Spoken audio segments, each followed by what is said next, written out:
On this episode of Hudson Valley Hustle, I'm joined by Andrew Joseph. He's the CEO of Andrew Joseph PR. He's a public relations expert in the architecture and design space. There's definitely a lot of nuggets in here about getting good public relations for your business, whether you're in the design space or not. It's a really good one. Hope you get a lot of value out of it.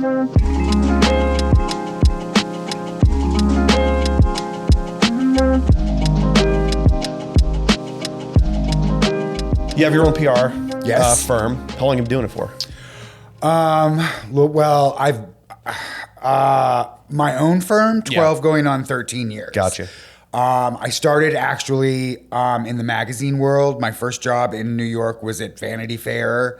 Then What were you doing there? What were you doing? Research assistant. Oh, gotcha. Okay. Yes. The very first research assignment I have was at the Powerpuff Girls.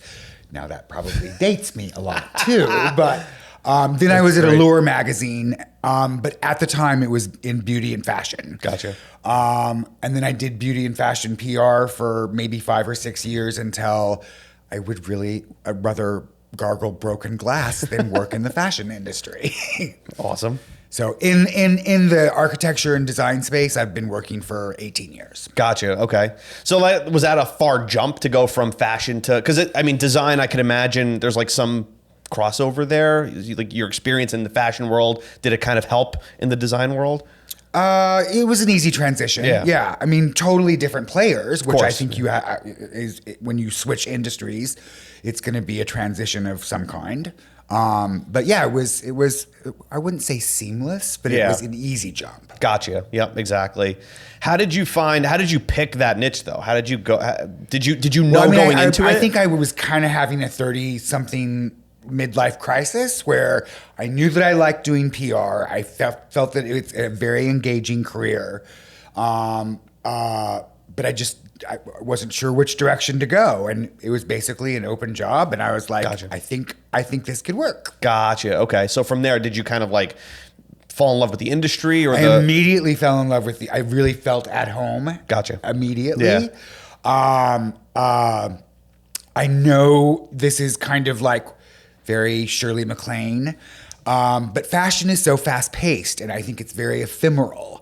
And I think the creative frequency of someone in that industry is very different than the creative frequency of someone that's an architect or a designer, because I think spaces, and I think we've learned this even more through COVID and what we lived through in the last 4 or 5 years, how important the home is and how much it sustains you and supports you and helps make everything else you do outside of the home grounded. Yeah, for sure.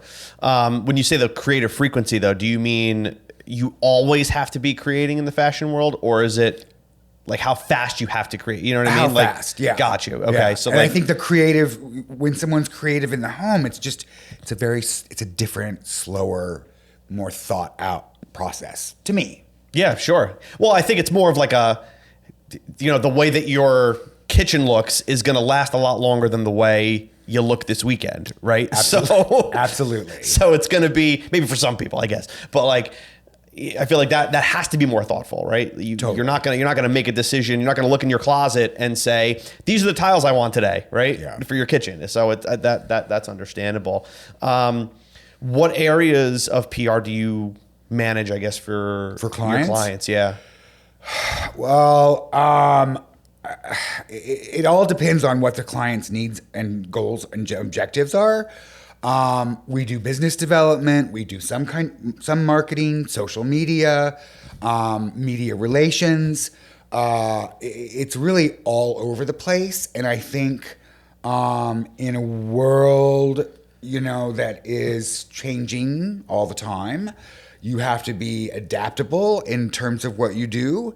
In a lot of ways, we're business coaches, I think, for our clients too, because we're working with them on hiring the right photographer, working with them on hiring the right stylist, making sure that even how your headshot is or what your business card looks like, how kind of high quality that it is. Mm-hmm. So it's really, it's all over the place. Yeah, it's stuff that every business owner should be paying attention to. Absolutely. Yeah, and then I would imagine that I always feel like when I'm working with, whether it's a new client or even a client that I've had for 10 years, you're always coaching them, right? You're always, if you care about what they do, if you care about getting them where they want to go, you're kind of always prodding them along. One thing that I say when I'm taking on a new client, that as counterintuitive as this may be for you to instill your confidence in my services and my business, is that I look at each day that I don't always know what I'm doing. Because I feel like people, and I learned this from an old boss, no names are ever mentioned, but they had a PR practice and they'd been in business for almost 40 years. And I felt like this person had a very strict idea of how public relations was done. It was like a formula. And I think that people that operate in formulas are really the first people that become dinosaurs, because everything, when I can't deviate from the formula. Yeah. I mean, when I started my career 25 years ago or something like that, there wasn't a podcast, there wasn't a thing, there wasn't social media, there weren't blogs. It's always evolving and changing. Sure. And so I think that you just have to kind of look at things like, what am I doing? What have I done? What did I do 5 years ago that's not working now that I need to pivot and change? Exactly. And it's even 5 years is a long time to realize that for sure. Well, speaking of that, then, so how important is it now in 2024 to get that magazine interview, to get that feature in the, I don't know, in the newspaper or in Vanity Fair or something like that? Is that still as relevant as it was, and is it still something that you kind of go after? It's absolutely relevant, but I think it's a small part of the picture. Okay. I think you of all people should probably know. I think the biggest calling card for a designer, for an artist, for a dentist, a lawyer, people are going to look at your Instagram and your social media, and they're going to get a picture of who you are and what your values are from that content. I think that's before a website. It's before doing a Google search. It's before doing background. And I don't think that social media is the destination. I think it's more of the journey. Gotcha. Because it helps tell what the process is. Well, it should give you a better look, a more unfiltered look than a website or absolutely right. It's more of like a day to day. This is how things look. This is how they really are. Because it used to be where if you didn't have a website, you didn't exist. Right. That's how it used to be. Right. And now, I mean, I have a website. I do more business through Instagram DMs than I do on my website. That's because that's just. It's a touch point. Not shocking. Yeah. So, but I think that's true. So now that's something that you have to pay a lot more attention to. But here's an example. There is a designer who's also a business coach, and she does a master class. And I was asked to do a public relations presentation to these designers in her master class. And I looked at all of the publications that were on the newsstand in the shelter industry, Architectural Digest, Elle Decor, House Beautiful, Interiors, Interior Design Magazine, and the Well story, the where the projects and the houses are published. I counted in totality that there were between 250 and 300 opportunities for a full house to be published. Gotcha. Now, if you think of there's 60,000 architects and designers in New York City alone. So those opportunities are far and few between. So I think that, and in the shelter industry, a lot of magazines are cutting back the frequency in which they're published. Instead of 12 times a year, maybe 6 times now. Yeah. So those well story opportunities are probably even more difficult to garner now too. So I think you have to think outside of the box, like what products or what manufacturers have been in the homes that you have photographed. Do you work with them that they can promote it? Oh, interesting. Gotcha. So I get you. Yeah. So it's very important to be in a magazine, but you don't always get it. Yeah, right. Well, like I said, the So then you opportunities have are to- not as abundant as they used to be, right? Absolutely.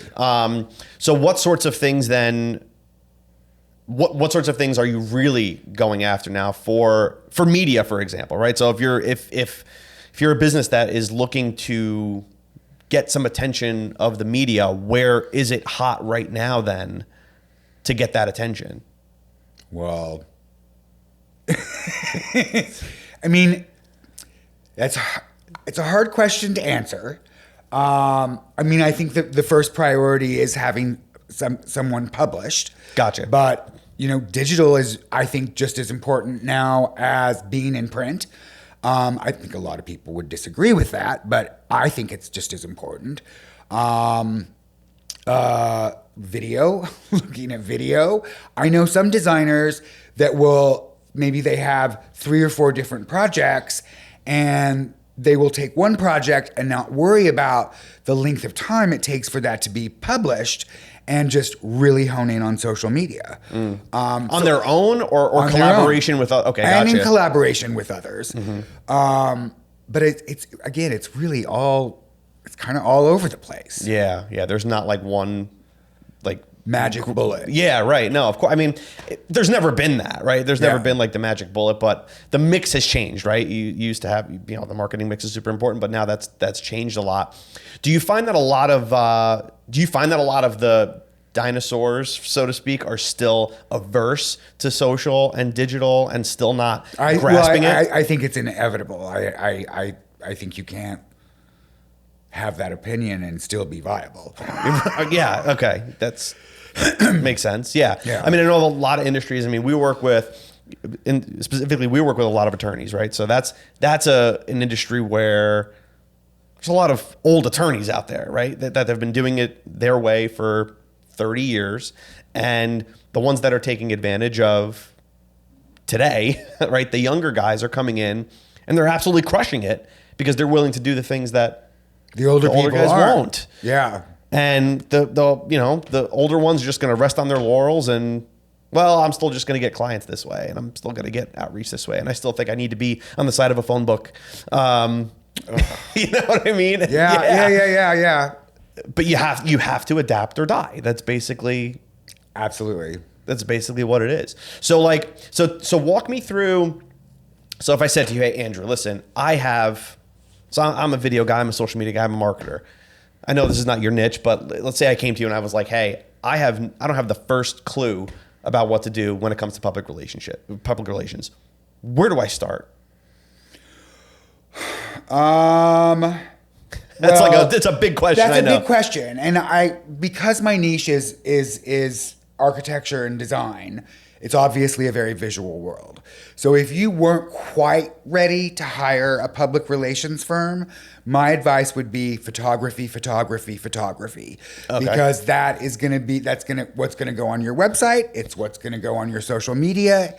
It's the tools that we need to pitch a home, and the quality of that photography is super important.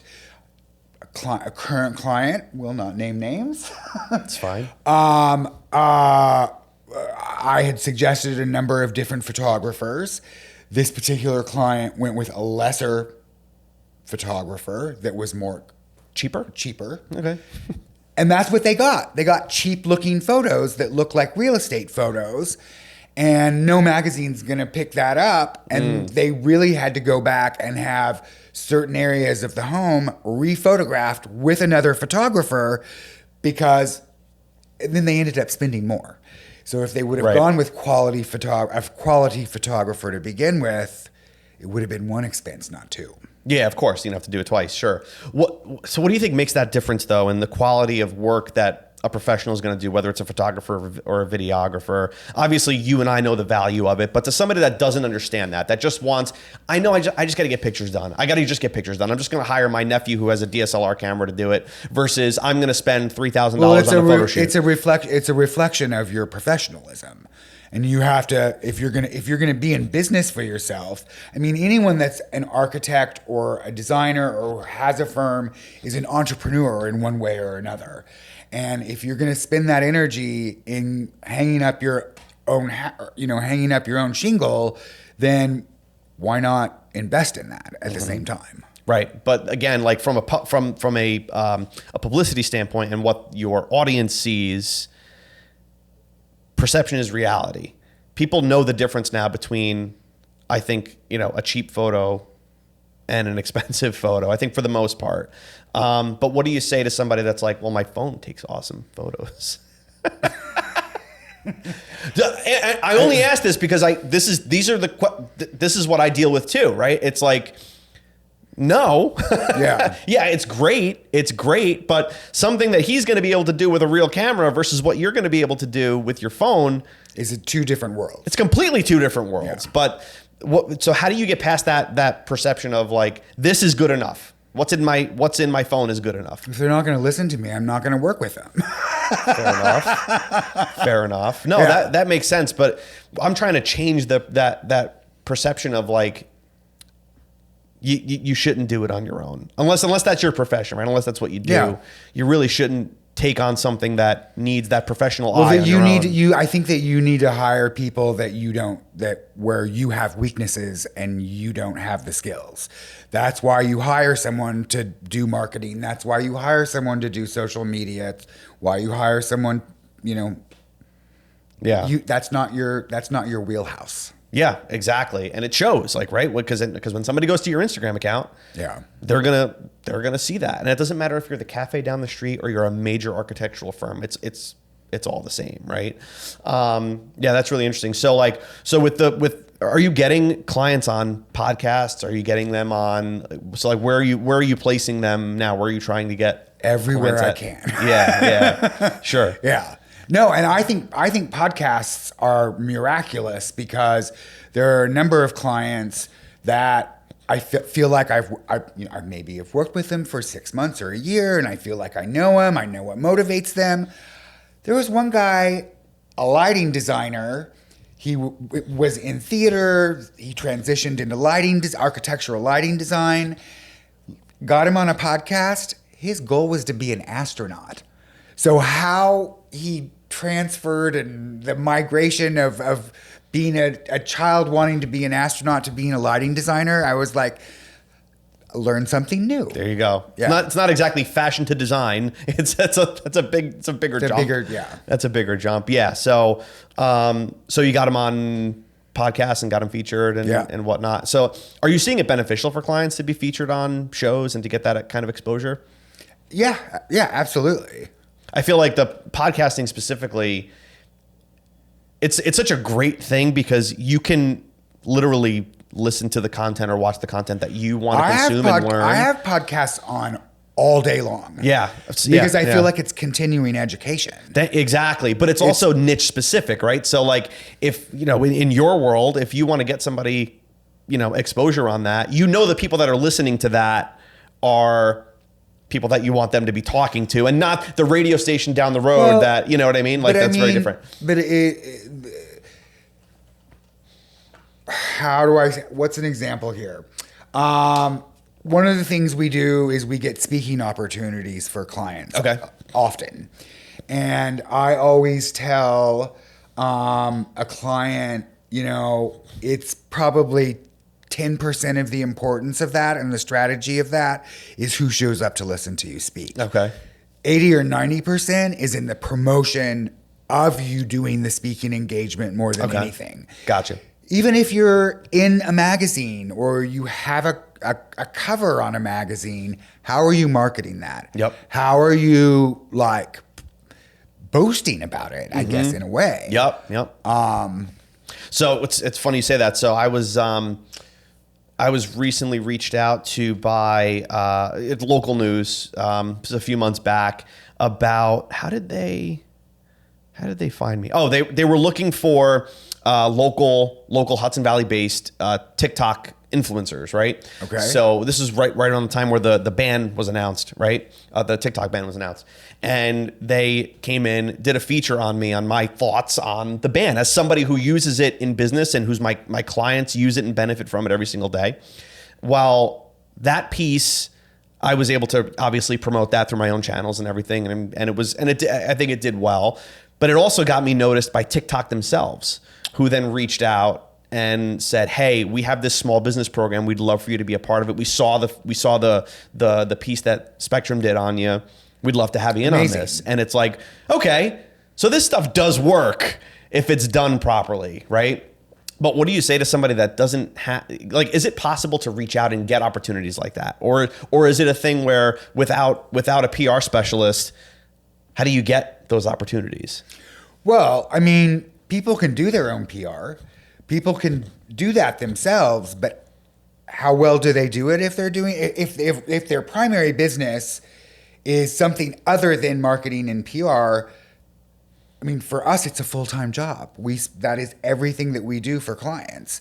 I'm not a banker also. Right, exactly. Yeah. I don't know if that is the best example, but yeah. No, it makes sense. I mean, but you can't, I mean, there are opportunities that you can get on your own. Again, this wasn't something I was looking for, but it came to me just because of circumstances. The stars kind of aligned and boom, here we are, right? It worked out, but it wasn't something that I necessarily was going after. I was just kind of doing my own thing, and you they picked it up. You reaped the reward. But I jumped on it immediately, right? I mean, she reached out to me at 6:00 on a Friday night, and I was like, when the hell am I going to do this? And so we set it up quickly, and but you get it done. But you got to jump on those opportunities. When those opportunities come to you, do not skip on them. Even if you think it's nothing. Oh, it's just local news. Oh, it's just a local that whatever. Do it. Yeah. Just do it. Plus it also, it sharpens the tools a little bit too. It gives you, kind of gets you out of the comfort zone. Which is the reason I'm here today. Right. Yeah, exactly. Because I mean, it's not everybody's good at that. Not everybody's good at getting in front of a camera and talking, but you got to practice that. And again, when the opportunity comes. And I, as I mentioned, when we secure speaking engagements, sometimes clients are very resistant. They have a fear of public speaking. They don't really want to do it. It's not a comfort level for them. And I was like, wait a minute, I don't love public speaking. And I'm being a total hypocrite if I'm not seeking those opportunities for myself. Gotcha. Yep. Yeah, no, that's true. Yeah, you have to practice. You have to practice what you preach. 100%. Speaking of speaking engagements, so how does somebody that maybe they have a little bit of an audience, maybe they have a little bit of, they've got some good, maybe some good PR, maybe they don't have any. Where do you start with speaking engagements? How do you, are you able to get speaking engagements? I tell them to go on podcasts first because that's what makes them think on their toes. That's what gives them, I think, the ability to then get in front of people. It's anyone that ever says, oh, I don't know about speaking engagements, like, let's get you on a podcast right away. That's a really good tidbit. I like that because it's a really informal. It's a tool. Yeah. And it's practice. Yeah, absolutely. Yeah, thinking on your toes, thinking quickly, but it also gives you opportunities to maybe get some clips, maybe do some promotion. That's another thing. Use it to promote yourself, use it to promote whatever it is that you do, promote your knowledge, promote whatever that is. And then that can lead to the speaking engagements or other shows or articles and whatnot. That's really good. Do you recommend just reaching out to podcasts that are relevant to your niche? Like, how do you? Again, I know you're a PR guy, but if somebody most of the podcasts that we work with are architecture and design focused. There have been times when we've had female clients where we've pushed them in the directions of women focused podcasts. Okay. They're not necessarily about design, but mainly it's pretty niched. Yeah, that's fine, but it makes it easier to target, right? Absolutely, it makes it much easier to target. Like we talked about a little bit off camera about how it's hard. It's been hard for me to pull the trigger on niching down because I just have so many opportunities, like working with so many different people. But the pros are huge for doing that. Well, I mean, public relations is very relationship based, and I think if you're and I mean no disrespect for someone that's a generalist. I just think that the challenges are different because if you're promoting in many different areas, I feel like the ability for you to have better relationships with journalists, podcasters it's a little bit more challenging. Yeah, of course. Rather than focusing on one type of industry. That makes a lot of sense for sure. So I'm like, man, all right. So how do I get some speaking engagements? How do I get? I mean, I obviously have a show, right? So like, your advice to somebody like me would be what? Because I'm a marketing guy, not a PR guy, and they're very different things. If you treat them both the same, you're not going to get. They dovetail into each other a lot. They do, yes, of course, yeah. Well, of course they do, but they're not the same thing, right? Yeah. It's very, like you said, it's very relationship based. Somebody that has a little bit of an audience like me, somebody that has something that they're trying to do, and even on a local level, where are the opportunities that you see here, at least maybe in the Hudson Valley, that are maybe not, being utilized? Opportunities, particularly in the Hudson Valley? Sure, yeah, for any kind of PR or appearances or whatever that might be. Well, I feel like I'm going to answer that, and it's not going to relate to all. Okay. Because you very specifically said, let's talk about PR in a general way. Yes. And I'm trying to do that, but what is the what's the Maslow quote? When you're only trained to use a hammer, the whole world looks like a nail. Which sometimes is the case. Yeah. No, but I do understand that. That makes sense. I mean, I think if you are a layperson in any type of industry, to go to public events, Hudson Valley Magazine has events all the time. Monogram has events all the time. I just, as it relates to the design industry, there's an organization called the Kingston Design Connection, and its inception was done by a woman named Marilyn DeMore. And the idea was that there are all these little pockets within the Hudson Valley. And sometimes people are landscape architects, sometimes they're designers, sometimes they're painters, sometimes they're cabinet makers.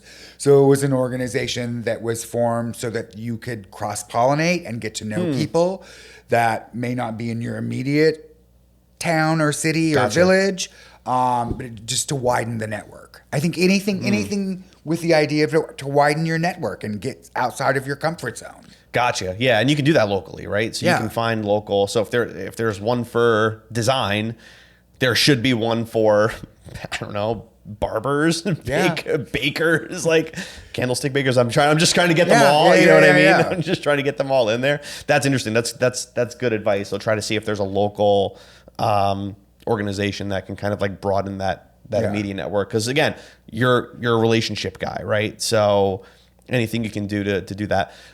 What about somebody that's like an introvert? Do you deal with any designers or architects that are more introverted that are like, I don't know that I want to be out there, shaking hands and kissing babies. You know what I'm saying? Yeah. Or can you not do it without having some of that? I don't know that I've worked with an introvert ever. Okay. That's for sure. I mean, because if you're not willing to be out there, they're probably not seeking my services. Gotcha. But I do, there is someone that I work with who's a very talented, I would say she's a cross between an artist and a furniture maker. I think she makes what you consider to be collectible furniture, not something that's mass market. And she was totally hesitant to do a podcast. Gotcha. And I was like, she's like, I don't have anything to talk about for that long. And I'm like, yes, you do. Yeah. What you need to do is start listening to the podcast that I've got you on so that you can understand the format. You can understand it's a conversation that you have with someone. They're there to make you look good. Yeah, right, exactly. Yeah. That's kind of how I want to treat this too. It's like, I'm nervous to do this. I've never done this before, but have you talked to people before? The only media outlet I don't trust is the New York Times. Okay. Why? Because it's not their job to make you look good. Okay. They're there to what them specifically though? Well, I mean, any type of like type of newspaper, daily newspaper. That's they're there to report the news. It's not fluff.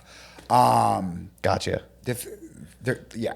Gotcha. But you live in the world to make people look good, right? Absolutely. So yeah, Absolutely. so you know where to not like stay away from that. Or just be a little careful how you. Yeah, right. Yeah, no, that's good. But like, I feel like the podcast thing is a real opportunity for people to just kind of get out there without it being formal. You're not speaking to 300 people in a room, and like you said, it's more of a conversation. Anybody can have a conversation with somebody. Absolutely. It's one-on-one. That's why I love doing these, because I get to learn from so many different people and kind of see, see it through different people's lenses, look at different businesses, hear their journeys, kind of gather some knowledge, and then kind of share that with the world. I mean, it's just fun to have these conversations for sure.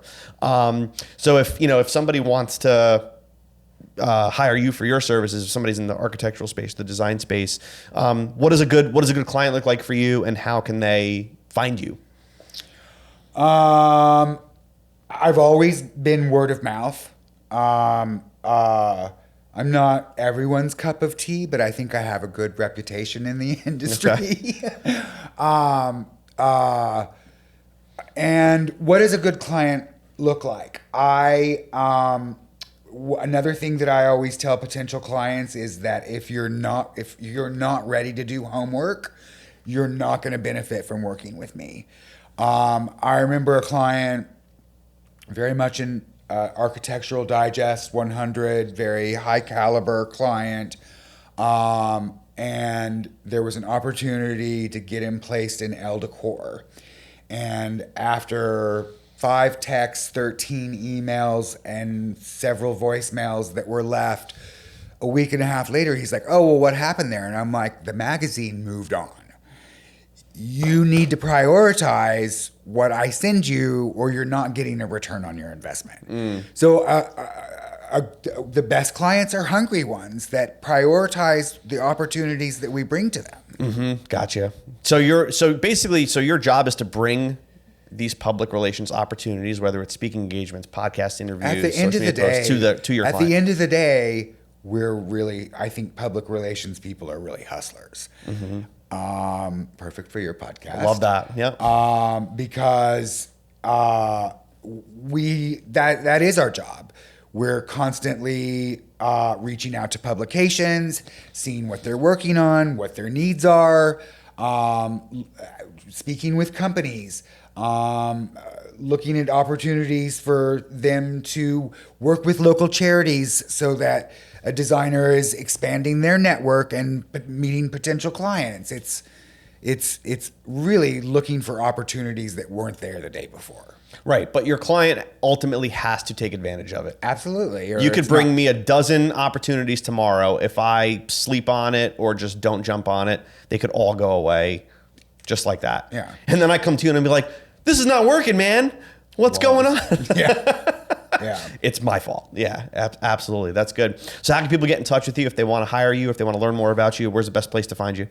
Instagram. The fun stuff is my personal account on The Real Andrew Joseph. Okay. And all the business stuff is on AJPR New York. Okay. We'll have all that linked in the show notes and all that for sure. I failed to mention, I'm also I have a side hustle as a contributing editor at Aspire Design and Home magazine, which is actually 7 minutes from here. Oh, really? Yeah. No kidding. That's where their national offices are. But that's, it's a side hustle, and therefore I'm not making much money there, but I then get in the public space by writing about other people. And I make a lot more money writing about people that I want to do PR for than what I would get as just a contributing editor. I love that. So that's how you're creating opportunities yourself? It's my biggest business development. That's awesome. That's cool. And the other great part of it is that all of my competitors are pitching me their clients. So I'm able to see, and I will always share with the people that work with me, like, this is the worst pitch I've ever seen in my entire life. Like, someone's pitching a product or a house, there's no Dropbox link, there's no attachment, there's no hyperlink, there's no image. And I'm like, you have to, you as a public relations person are supposed to be supportive and helping a journalist. If you make them work for it, you're not going to get your story sold. Yeah, I love it. No, that's good. That's good. Yeah, that's awesome.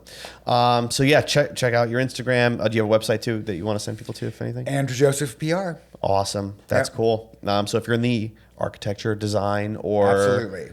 So is it just architecture and design? Architecture, design. I've worked with artists and galleries. Oh, God, that's right. Yeah, you mentioned that too. Cool. So if you're an artist, architecture, design, reach out to Andrew. Appreciate it. Thank you so much for coming on. Thank you very much. This was definitely a lot of fun. Thank you. Appreciate it. You have a great day.